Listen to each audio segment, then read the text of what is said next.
नमस्कार, आदाब। मैं सुशील। दोस्तों, आज देश के सुप्रीम कोर्ट में कुछ महत्वपूर्ण फैसले हुए, कुछ महत्वपूर्ण सुनवाइयाँ हुई। सुप्रीम कोर्ट में जो आज एक फैसला आया वो सरकारी कर्मचारियों के पक्ष में आया, बताएंगे आपको। वहीं देश के अलग अलग राज्यों में हाई कोर्ट में कुछ सुनवाइयाँ भी हुई, कुछ फैसले भी आए। वहीं इलाहाबाद हाई कोर्ट ने योगी सरकार को आज क्लीन चिट भी दिया। सलमान खान से जुड़े एक मामले की सुनवाई हुई और सुप्रीम कोर्ट ने एक जज को बर्खास्त भी आज किया।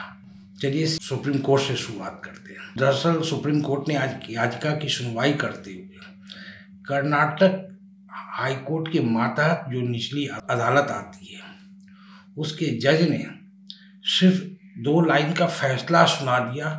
सुनवाई क्या हुई उस फैसले में कहीं जाहिर नहीं हो रहा था। सुप्रीम कोर्ट ने कहा कि आप ऐसा कैसे कर सकते हैं, जब पूरी गवाही हुई, सुनवाई हुई, जब कोई देता है फैसला वो सारे उस दस्तावेज में होने चाहिए। जज ने क्या किया था, सिर्फ फैसला सुनाया था और उसी आधार पर सुप्रीम कोर्ट ने कहा ऐसा तो न्यायिक प्रक्रिया के खिलाफ है। चाहे आरोपी हो चाहे पीड़ित हो, सबको अपनी सुनवाई को समझने और जानने का अधिकार तो है ही। सुप्रीम कोर्ट ने उस जज को बर्खास्त कर दिया। हालांकि जिस जज को बर्खास्त किया उसने कहा गलती मेरी नहीं है, स्टेनोग्राफर।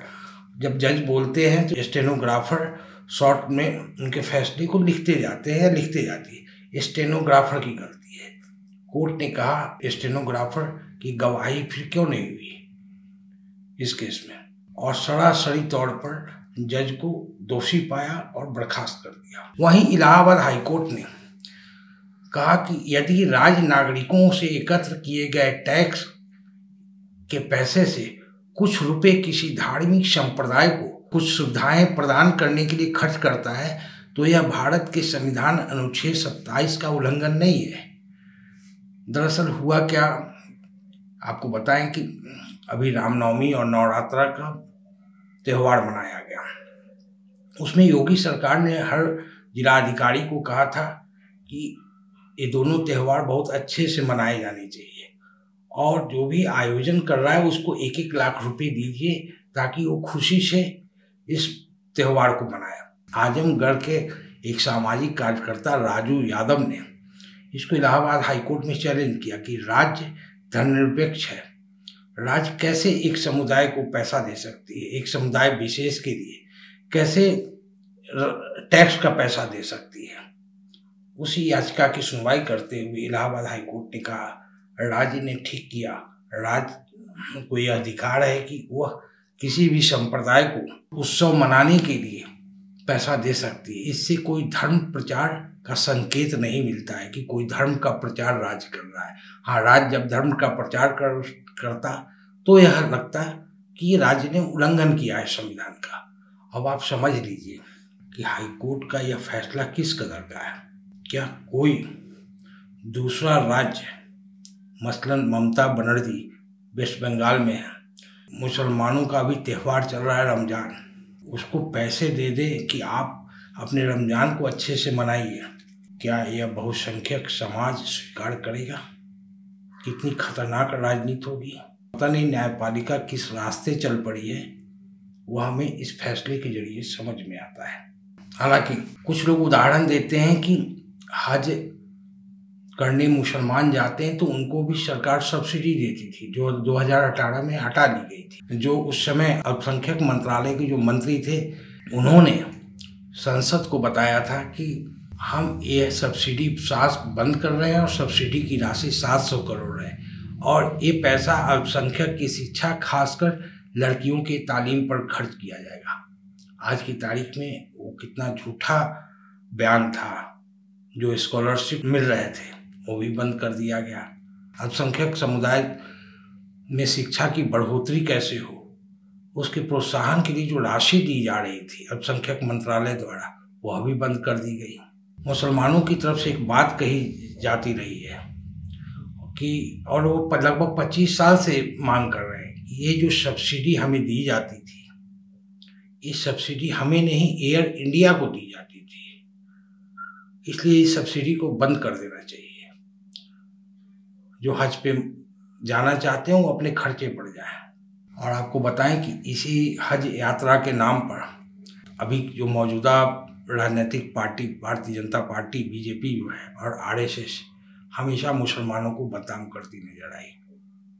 जबकि अभी इलाहाबाद हाई कोर्ट ने कहा आप योगी सरकार ने अगर पैसे खर्च किए तो कोई बात नहीं, वहीं मुस्लिम आबादी पे पैसे खर्च हो जाते या कोई सरकार देती तो कितना बड़ा बवाल पैदा होता। दूसरी चीज आपको एक चीज और बताएं, कुछ राज्यों में इमाम को सैलरी मिलती है, वो कोई राजनीतिक पार्टी के कारण नहीं मिल रही है, किसी सरकार के कारण नहीं मिल रही, वो सुप्रीम कोर्ट के एक आदेश के कारण मिल रही है।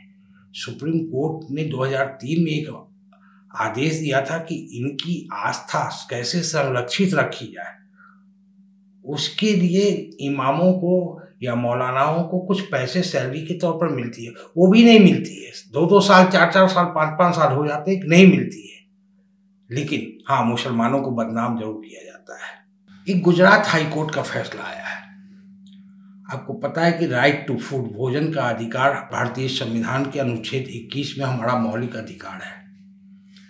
गुजरात हाई कोर्ट ने कहा है कि सिर्फ भोजन का अधिकार ही मौलिक अधिकार नहीं है, सुरक्षित भोजन का अधिकार भी हमारा मौलिक अधिकार है।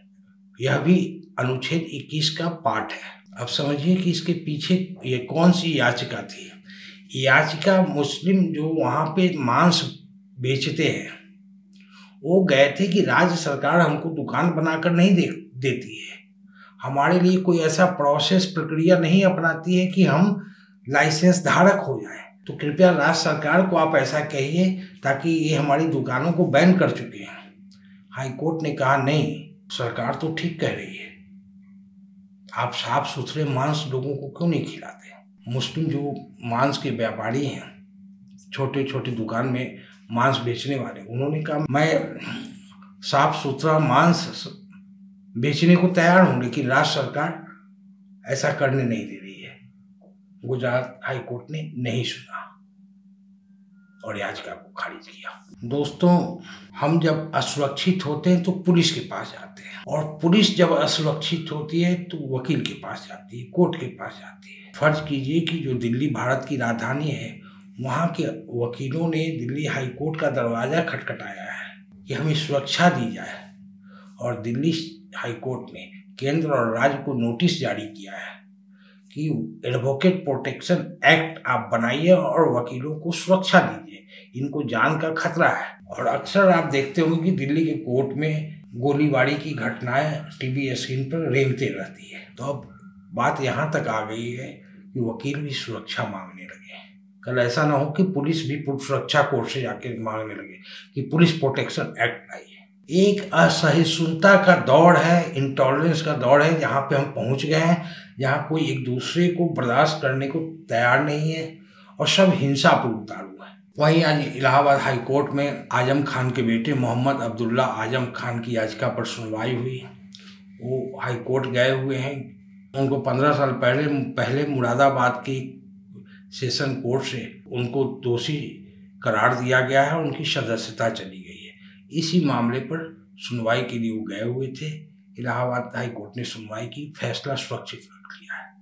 आप तय मानिए कि सुरक्षित का मतलब क्या होता है। वहीं एक पत्रकार ने सलमान खान के खिलाफ एक आरोप लगाया कि सलमान खान ने उसे अपनी गाड़ी में बैठाया, उसका फ़ोन छीना, फ़ोन से डेटा डिलीट किया, इसलिए सलमान खान पे क्रिमिनल आपराधिक मुकदमा चलाया गया। सलमान खान बॉम्बे हाई कोर्ट गए। बॉम्बे हाई कोर्ट ने याचिकाकर्ता को कहा कि आप सेलिब्रिटी को क्यों परेशान करते, इनके पास वक्त नहीं होता है, इनके वक्त की कीमत समझिए। सेलिब्रिटी देश के लिए काम करते हैं। अब आप समझिए कि देश के लिए पता नहीं कौन काम करता है। एक शख्स गुजरात से दिल्ली आ गया कि देश के लिए काम करते हैं। अब सेलिब्रिटी कहता है मैं देश के लिए काम करता हूँ, तो देश के लिए काम कौन करता है, यह भी लगता है एक दिन सुप्रीम कोर्ट में याचिका जाएगी कि देश के लिए काम का मतलब क्या होता है। सलमान खान वही हैं जो आज के हमारे प्रधानमंत्री मोदी के साथ पतंग उड़ाते आपको नजर आएंगे। वहीं महाराष्ट्र की एक सेशन कोर्ट ने, सत्र अदालत ने एकनाथ शिंदे जो सरकार महाराष्ट्र में है, उसके खिलाफ एक मराठी रैपर रैपर कहते हैं जो जोर जोर से खूब चिल्ला चिल्ला कर गाता है और लोग झूमते हैं, उसी को रैपर कहते हैं।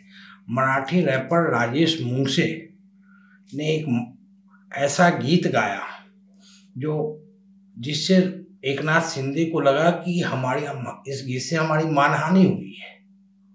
सरकार ने केस कर दिया राजेश मूंगसे पे, लेकिन कोर्ट ने कहा कि आप इसको गिरफ्तार 25 अप्रैल तक नहीं करेंगे, क्योंकि राजेश मूंगसे ने अपने जिस अधिकार का प्रयोग किया है वो भारत के संविधान के आर्टिकल अनुच्छेद 19 के पहले भाग का पाठ है, उसको यह आज़ादी मिलती है क्योंकि वो आपका नाम नहीं ले रहा है। इसलिए एकनाथ शिंदे सरकार के खिलाफ कोई मानहानि का मुकदमा मुझे दिख नहीं रहा है।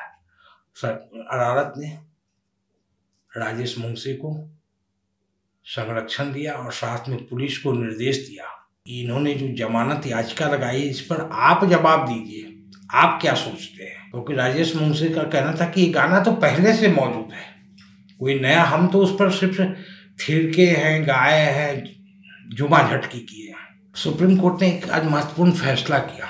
वो कहा कि अगर कोई सरकारी कर्मचारी, फर्ज कीजिए कि सरकार ने कोई आज अच्छी स्कीम योजना का घोषणा किया सरकारी कर्मचारियों के लिए और हम कल रिटायर कर रहे हैं, तो उसका फायदा हमें अब तक नहीं मिलता था। सुप्रीम कोर्ट ने कहा कि अगर सरकारी कर्मचारी अगले दिन रिटायर कर रहा है तो उसको जो भी सरकार ने उसके एक दिन पहले घोषणा की है वो वार्षिक तौर पे उसको सारी सुविधाएं वैसे ही मिलेगी जैसे आप मान के चलिए कि वो आपका कर्मचारी था, एक साल पहले वो आपका कर्मचारी था। ऐसा नहीं कि कल रिटायर कर गया और आज आपने योजना लाया तो उस योजना का लाभ उसको नहीं मिलेगा। सुप्रीम कोर्ट ने कहा उस योजना का लाभ उसको मिलेगा। बहुत बहुत शुक्रिया।